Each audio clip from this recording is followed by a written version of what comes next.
Oke teman-teman, jadi kan kalau misalnya sekarang itu pasti ya, hal yang paling lumrah biasanya saat kita belanja online itu kita biasanya banyak ya yang suka pakai kartu kredit.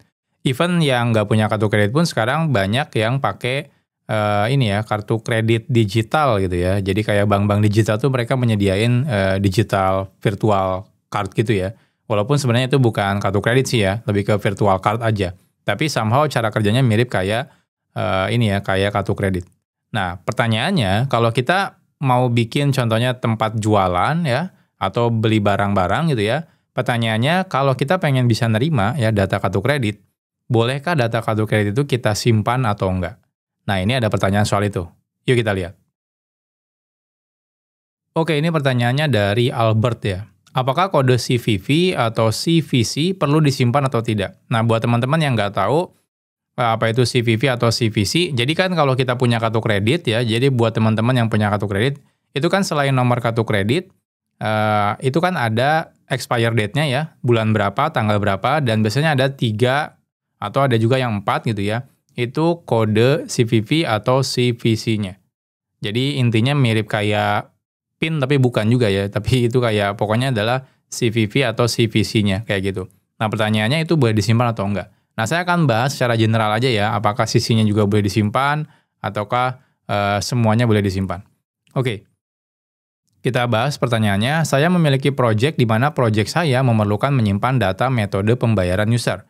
Nah, jikalau user menyimpan data kartu ya yang biasa perlu dimasukkan itu nomor kartu, nama di kartunya, masa berlaku, dan juga kode CVV atau CVC. Apakah kode CVV atau CVC perlu disimpan, dan jikalau disimpan apakah perlu dienkripsi? Lalu data apa saja yang perlu disimpan? Terima kasih. Oke. Nah sebenarnya kalau teman-teman jualan online, itu teman-teman hati-hati ya ketika teman-teman mau nerima data kartu kredit. Kenapa? Karena kalau teman-teman sampai ketahuan ya, teman-teman even nggak nyimpen data kartu kredit, cuma lewat aja ke server kita gitu ya, itu kalau sampai ketahuan itu bisa didenda ya. Nah kenapa? Karena harusnya teman-teman kalau mau sampai ada data kartu kredit lewat ke server teman-teman, itu teman-teman harus ini dulu ya, mengikuti sertifikasi yang namanya PCI DSS ya. Nah, jadi ada PCI DSS ya. Teman-teman bisa cari nanti. Nah, saya mungkin nggak akan bahas ya tentang PCI DSS karena kebetulan saya bukan tim security governance ya. Jadi teman-teman bisa pelajari. Jadi namanya adalah PCI. Oh, sorry mana tadi? PCI DSS. Oh, ini gambar warnanya. Nah, oke. Jadi kalau kita punya toko online ya, contohnya di sini toko online. Nah, jadi kalau ada customer, nah kita mau input belanja bayar gitu ya. Nah, waktu kita input ke sini, itu kalau sampai kita mengirimkan data CC ya atau kartu kredit, nah ini toko online kita itu harus mengikuti PCI DSS. Kalau tidak, itu bisa kena denda. Saya agak lupa ya dendanya. Bahkan kalau nggak salah tuh satu kartu kreditnya bisa sampai berapa ribu dolar gitu ya. Jadi itu bahaya banget kalau kita mau menerima event ya cuma lewat misalnya. Misalnya kita lewat doang nih toko online, ujung-ujungnya kita kirim ke payment gateway gitu ya. Entah itu payment gateway atau bank gitu ya dan lain-lain. Jadi cuma lewat doang itu lewat ke server kita. Nah itu nggak boleh juga. Nah jadi ini beneran nggak boleh lewat ke server kita kalau kita tidak PCI DSS. Nah, gimana dengan payment gateway? Payment gateway itu sudah PCI DSS, sudah pasti ya. Nah, terus e-commerce yang besar, ya, itu mereka udah pada PCI DSS. Makanya mereka bisa menerima data kartu kredit. Ya. Tapi kalau teman-teman belum, baru banget bikin, nah itu hati-hati. Karena ini bukan cuma soal aplikasinya. Aplikasinya mungkin teman-teman, aplikasi saya nggak ada masalah. Nggak nge-lock, nggak nyimpen ke database, nggak ngapa-ngapain. Misalnya gitu ya. Tapi tetap itu selama dia lewat ya, datanya, itu tetap harus PCI DSS. Nah, terus pertanyaannya kalau misalnya, ini kita bilang dulu ya, saya misalnya nggak mau nyimpen data kartu kredit, misal aja ya, nanti kita bahas pas mau nyimpennya. Nah, kalau misalnya kita nggak mau sama sekali ya, jadi kita tidak mau PCI DSS, karena PCI DSS itu rutin harus tiap tahun diperpanjang, dan juga mahal biayanya gitu ya. Kadang-kadang kalau kita cuma pengen jualannya, kita mungkin males untuk ngurus PCI DSS-nya. Tapi kita pengen nerima data kartu kredit misalnya. Nah, gimana caranya? Nah, caranya adalah kita pakai pihak ketiga, yaitu contohnya adalah payment gateway. Nah, gimana cara kerjanya? Kalau teman-teman perhatikan ya, entah itu di Midtrans atau Sendit atau dan lain-lain, itu saat masukin data kartu kredit, sebenarnya kartu kreditnya itu nggak berjalan masuk ke server kita, tapi loncat ke servernya payment gateway, lalu nanti dikonversi menjadi token ya, nanti tokennya yang akan disubmit ke kita. Jadi konsepnya nggak seperti ini. Jadi konsepnya itu customer tidak menginputkan CC di website kita, walaupun kelihatannya seakan-akan di website kita. Walaupun entah itu pakai iframe misalnya, tapi sebenarnya itu domainnya bukan website kita. Jadi sebenarnya cara kerjanya itu kayak gini. Jadi waktu input CC, jadi inputnya itu ke sini. Nah, langsung ke payment gateway-nya. Jadi dia input CC-nya, ya. Setelah input CC, di sini akan dikonversi CC-nya itu ya menjadi token, ya. One time token ya. Jadi nanti balik ke sini menjadi token. Nah, yang dikirim ke sini itu adalah token.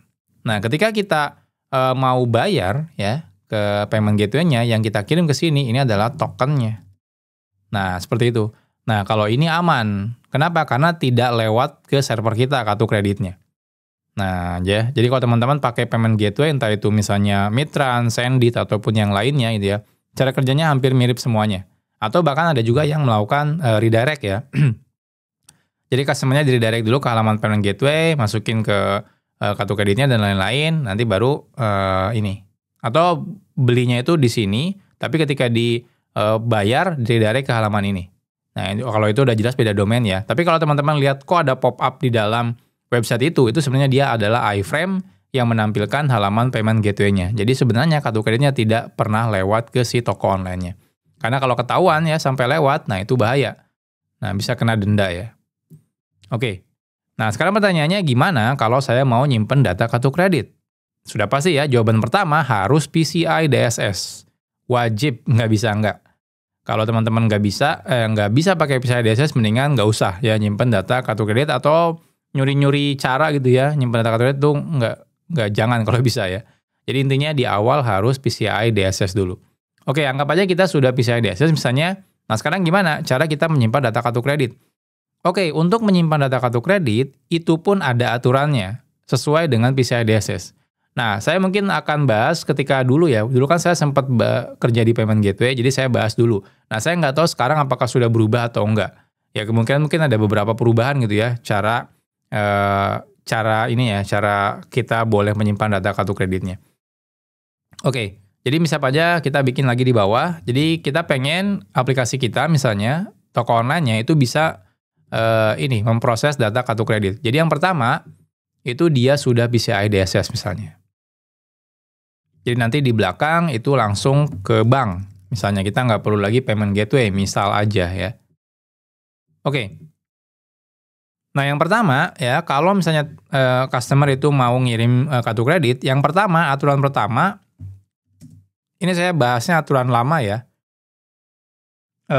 Jadi ketika dulu saya kerja di payment gateway, mungkin sekarang sudah pasti sudah berubah ya. Nah, tapi harusnya sih ya mungkin nggak jauh beda, tapi mungkin ada aturan-aturan baru, tapi ini aturan yang lama ya. Ya teman-teman kalau pengen tahu lebih jelas mungkin harus tanya tim security yang expert di PCI DSS. Oke, yang pertama itu nggak boleh ada lock sama sekali data CC. Kadang-kadang kan kita sebagai programmer ya, ketika misalnya ada request body dikirim, di JSON, kita lock tuh request body-nya. Nah, ternyata misalnya data kartu kredit itu di situ, data kartu kreditnya A gitu ya. Itu nggak boleh. Jadi data kartu kredit itu tidak boleh sampai di lock dimanapun. Jadi plan-nya data kartu kredit itu nggak boleh. Kalau teman-teman mau masking, contohnya yang di masking pun kalau nggak salah 4 digit di awal, 4 atau 2 digit di akhir gitu ya. Di tengah-tengahnya itu nggak boleh. Jadi kalau teman-teman mau nge-lock, ya harus di masking gitu ya. Jadi nggak boleh yang full kartu kreditnya itu yang plain ya, nggak diapa-apain, itu nggak boleh. Jadi tidak boleh. Nah, karena dia tidak boleh di lock, otomatis dia tidak boleh disimpan ke database full plain sama sekali. Jadi kita juga nggak boleh simpan plain nomor CC ke database. Nah, jadi ini nggak boleh lock data plain ya, jadi data asli, data CC asli itu nggak boleh. Nah yang kedua juga udah pasti kita nggak boleh simpan plain data CC ke database yang plain ya, tanpa di masking. Jadi yang boleh itu, yang boleh cuma masking. Kalau saya agak lupa ya, entah 4 atau 6 digit di awal, ya anggap aja 4 gitu ya. Jadi 4 digit di awal, contohnya 4111 misalnya ya. Lalu setelah itu 2 atau 4 digit di belakang, saya agak lupa, anggap aja 2 gitu ya. Jadi 11 gitu. Jadi ininya adalah di masking gitu ya. Nah ininya. Jadi yang boleh itu cuma kayak gini doang ya. Jadi yang tengahnya itu nggak boleh. Saya agak lupa ya, teman-teman bisa tanya lebih detailnya. Yang pasti itu mungkin kayak 4 atau 2 atau 4 saya agak lupa. Nah total kan kalau kartu kredit kan totalnya ada 16 digit ya. Intinya yang tengahnya itu nggak boleh. Jadi kalaupun teman-teman mau simpan, teman-teman cuma boleh seperti ini.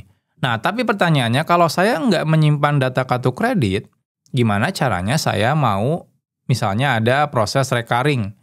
Orangnya itu nggak perlu masukin kartu kredit lagi, saya tinggal klik langsung bayar.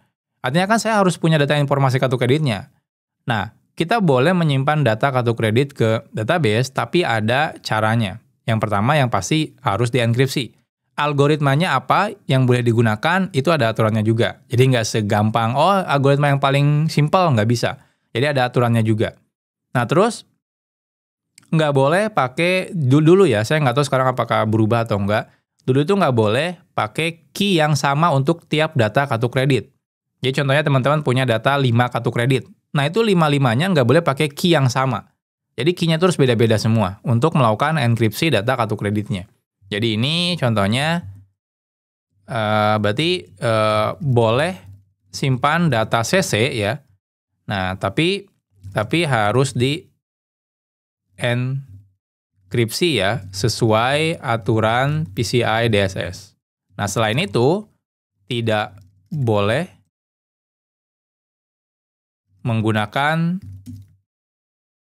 secret key yang sama ya. Nah selain itu juga lokasi secret key-nya nggak boleh di satu tabel yang sama. Ya apa gunanya gitu ya kita encrypt kalau misalnya nanti misal aja ya tiba-tiba ada orang yang berhasil ngehack database-nya, ngedump si tabelnya, ternyata ketahuan tuh secret key-nya tuh ada di kolom sebelahnya. Contoh ini nomor CC, encrypted CC-nya, habis itu di sebelahnya ada secret key-nya. Ya sama aja bohong gitu ya, gampang banget ngedecrypt-nya. Jadi lokasi secret-nya pun nggak boleh di tempat yang sama. Ya teman-teman bisa carilah banyak untuk manajemen secret key. Contohnya mungkin kayak Vault, atau mungkin pakai HSM dan lain-lain gitu ya. Jadi intinya nggak boleh tuh di tempat yang sama. Nah, jadi kalau jaga-jaga ya, misal aja amit-amit ada karyawan yang ngedump gitu ya data tabelnya. Nah, dia cuma punya data encrypted-nya. Dia nggak bisa ngedecrypt. Kenapa? Karena dia nggak punya secret key-nya. Dan kalaupun dia berhasil mendecrypt satu CC, ya, satu kartu kredit, dia tidak dengan mudah ngedecrypt data yang keduanya. Kenapa? Karena secret key-nya beda juga. Nah, jadi seperti itu. Jadi nggak boleh. Jadi beneran ketat banget aturannya. Nah, ini teman-teman, ya ini ya, data CC plus yang expire-nya tadi. Nah, sekarang balik lagi ke pertanyaan di awal. Nah, di dalam kartu kredit itu kan ada, jadi nomor CC, lalu expire date-nya ya. Biasanya sih bulan, tahun gitu ya. Lalu ada CVV. Nah, ini adalah biasanya 3-4 digit. Nah pertanyaannya ini boleh disimpan atau enggak? Nah khusus untuk CVV itu haram banget untuk disimpan ya. Jadi tidak boleh. Mau di lock mau diapain itu nggak boleh. Jadi ini beneran memang tidak boleh di lock atau disimpan sama sekali. Even mau di encrypt mau diapain itu nggak boleh. Itu waktu itu saya memang aturannya seperti itu ya. Cuma nggak tahu sekarang apakah berubah atau enggak. Tapi mungkin kemungkinan nggak berubah. Jadi kalau untuk CVV itu beneran tidak boleh di lock atau disimpan sama sekali. Jadi yang boleh disimpan itu cuma CC dan juga expire date-nya. Nah, untuk CVV itu memang nggak boleh sama sekali. Jadi kalau nanya ke saya, untuk saat ini sepengetahuan saya nggak boleh. Nah, cuma nggak tahu lagi, mungkin teman-teman bisa cek lagi di aturan PCI DSS-nya. Nah, pertanyaannya mungkin, kalau gitu gimana cara kerja proses recurring? Recurring itu kan saya contohnya belanja. Habis itu misalnya saya pengen dibelikan pulsa atau beras tiap sebulan sekali, pakai kartu kredit. Pertama kali kan saya input PIN-nya, input CPP-nya ya. Nah tapi bulan kedua kok bisa dia otomatis, padahal yang kita simpan tuh cuma data kartu kredit dan juga expire date-nya misalnya seperti itu. Nah, sedangkan kita tidak menyimpan CVV-nya. Nah, pada mekanisme itu sebenarnya itu sudah ada mekanisme dengan banknya. Jadi ada ada cara beda kayak payment biasa sama payment recurring. Jadi khusus untuk payment recurring biasanya memang tidak memerlukan CVV. Jadi di transaksi pertama itu memerlukan CVV untuk verifikasi bahwa benar ini yang menginputkannya. Bahkan nanti ada juga 3D Secure-nya ya. Tapi di transaksi kedua itu nggak perlu. Jadi kenapa? Karena sudah diverifikasi di transaksi pertama. Seperti itu. Jadi teman-teman nggak usah bingung kok bisa recurring padahal kita nggak nyimpen data CVV gitu ya.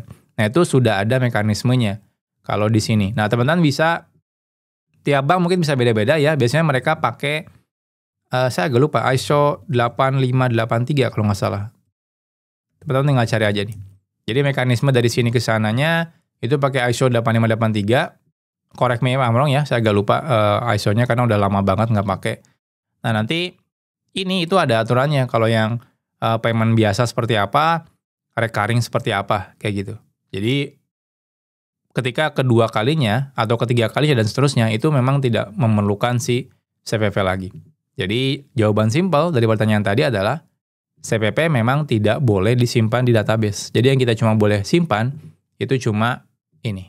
Nah, buat teman-teman yang sekarang masih kerja di payment gateway, monggo di komen ya. Takutnya saya ada yang salah, karena saya udah lama banget nggak di payment gateway, lebih dari 10 tahun. Nah, jadi kemungkinan mungkin sekarang banyak aturan yang sudah berubah juga.